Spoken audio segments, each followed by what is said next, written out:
Hey everybody, welcome to my new segment called Question and Answer. This is episode 1, which will actually be a two-parter.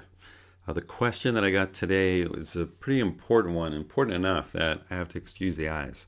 I went for a walk yesterday, my allergies started acting up, and then this morning when I took a shower and trying to wash all that stuff up, I got soap in my eyes.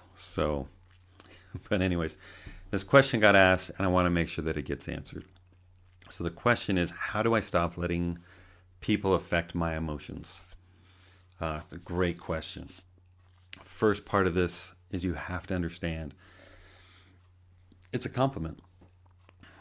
It means that you care. You care about other people. You care about what's going on. You care about what happens. So the problem is not about caring. The problem is not having the balance or the boundary to be able to say what's important, what's not important, and what belongs to someone else and what belongs to you. So how do you find balance? So let me give you the phrase that you're going to hear a ton in these segments, which is you need intentional and specific practice. So let me give you an intentional and specific intervention to do. Take a piece of paper, take a pen or a pencil. It's better than typing it in your phone. You can do that, but it's more effective to write it down. Write down the situation and what happened, and then your response to it. Now, this can be a couple different things. It could be like, well, Jack looked at me funny in class today, and I don't know what Jack's thinking of me right now. That's one thing, and that's a nice, good, specific type of thing. Another thing could be, I was talking to Sally today, and Sally was really depressed, and now I am depressed. So there's a couple different ways that you can go through that. That second one is like, when so-and-so gets the flu, I still get a cold. And you don't want to be bringing on people's things. So there was an incident that happened to me in high school where the popular guy and we collided in the hallway. And he looked at me like, dude, watch where you're going. And then kept going. And now I'm embarrassed. I'm in front of all these different people. It just hit the popular guy. I'm like, what's going on? And then my friend Jake said, that wasn't your fault. He wasn't looking where he was going. I saw the whole thing. You're fine.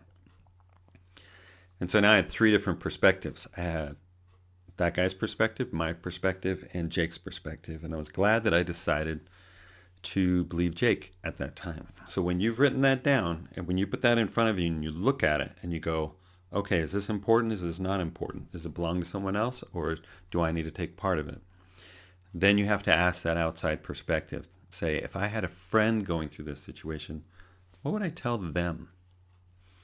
And then that is your advice. You need to write that down, put it on a sticky note, put it on the wall, put it as your home screen, as your phone.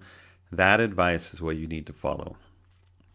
And it's really key to be able to do that, because then it helps rewrite the things that we say to ourselves in our heads.